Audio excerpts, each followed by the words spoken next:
All right, so you're ready to record your first podcast. Do you have a microphone? Who's going to distribute for you? Do you have a studio? What about the editing? All right, everyone relax because I think I have the answer.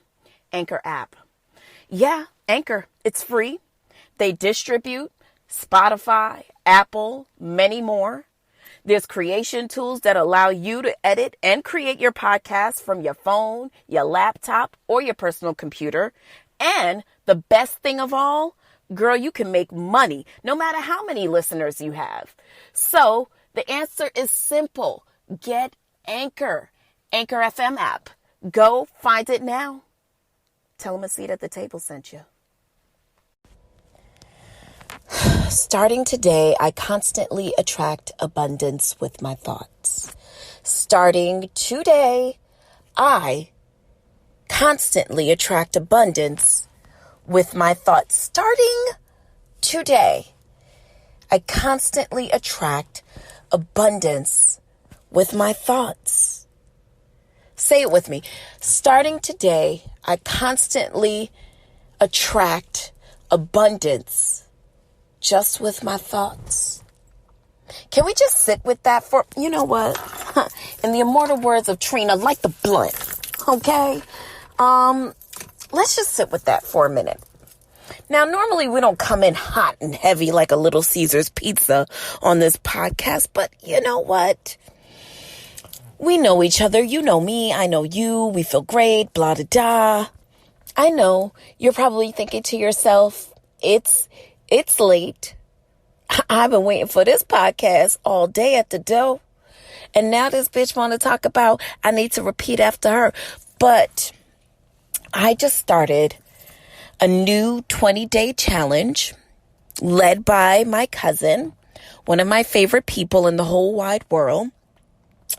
And day 0 of the challenge included a mantra that we are to repeat and journalize.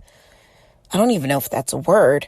And so I wanted to share it with you. Starting today, I constantly attract abundance with my thoughts. Think about that. I mean, first of all, you're listening to a Seat at the Table podcast, right? Thank you so much for being a first-time listener. Thank you so much for returning. Okay. But I just wanted to jump right into it because, girl, it's late, boo. It's late boots. And you and I have so much catching up to do. So, you know what song has been playing in my head? Can I tell you? All right, so I'm a woman of a certain age. One of the most pivotal albums in my life is Tracy Chapman's Fast Car. And it's a single that is, if I'm not mistaken, part of the album Talking About a Revolution, which debuted in 1988. Now, at the time, I was 8 years old, and the album was meaningful in a lot of ways. And now, if you are not familiar with it, if I can implore you to do anything, it would be to take a listen. It is written by Tracy Chapman. And I guess you would categorize her as what? Folk rock music, which to me is part of the beauty of creativity and the music that we got to me in my 80s. I think we got a lot of music that, you know, people oftentimes delivered based off of their experience. And so we were, you know, one generation removed from a lot of folk music, a lot of rock music. And I think that there's such a phenomenal message behind that album by Tracy Chapman. And Fast Car is, to me, one of those songs that when I heard it, even at 8 years old, I knew that, oh my God, this is an amazing song. See, I remember when we were driving in your car, the speed so fast and I was drunk. City lights lay out before us and y'all felt nice round up and shoulder. I got a feeling that I belong. I got a feeling I could be someone. Do do do do do do. Okay, I'm just saying, check the song out. The reason why I reference you to that song is because a lot of times if you're looking, I know we talked about all this new music that came out last week, but to me, I think that sometimes you just need to go back to a classic, Anyways, what's going on, my nigga? Second of all, we definitely talked about how we were going to refrain from using that word, the N-word. Listen, I drive a fast car and I'm trying to chill and not go that fast. Okay. Anyways, so what's been going on with you? Are you one of those people that's ready to fly or die? Well, what I mean by that is, I don't know if you saw the reports, but it looks like American Airlines is over social distancing and has decided to go back to business as usual, despite coronavirus cases continuing to spike in several states across this great nation, including North and South Carolina, Georgia, Texas, and Florida. So, according to reports, American Airlines is set to go back to booking flights to full capacity and ending its efforts to practice social distancing. Now, I know plenty of people who are super pressed to the gates, like a pressed panini, to get on a flight to go somewhere. Listen, I definitely have judgment for you, because I just feel like I get the need to want to break out. But I think that what I don't get is, is it worth your actual life? There is no mandate saying that people have to fly with masks. There's no mandate that says that, airlines have to book every other seat. There's no mandate. So to me, when you are stepping into a social situation in which you cannot control the confines to which your space is invaded, I don't know if now is the time for that. Are you going on a flight soon? Bitch, have you already gone on a flight? Get the entire fuck out of here. Listen, I know people who have already taken trips, or if not, they are looking forward to it. And now the LA Times reports that beginning on July 1st, American Airlines plans to resume selling flights to full capacity, officially abandoning the reduced passenger flights that they were initially implementing to promote social distancing following, the onslaught of the COVID. Now, the company said that they will notify customers when they're booked on crowded flights and allow them the option of moving their reservations at no extra cost.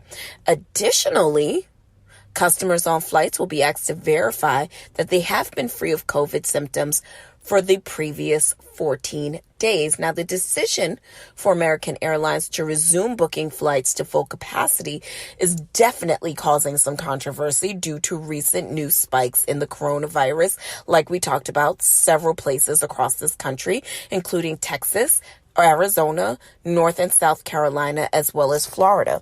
Now, I know that the local tri-state area, New York, Connecticut, and New Jersey, if you are flying in from Florida, they are demanding that you are quarantined for some period of time, which, to be quite honest, I think is only fair. Now, I know a lot of the girls will be like, let me tell you something, okay? Here's one of the things that I realized working in a predominantly affluent and Caucasian neighborhood. I realized that the inconveniences and the things that are somewhat bothersome to white people are things like, oh, well, what? I can't go in the fitting room with my friend at the same time? That's fucked up. Yeah, that's the thing that bothers them. Oh, what? You're making me have to, get on a flight and wear a mask? I don't feel like it. Now,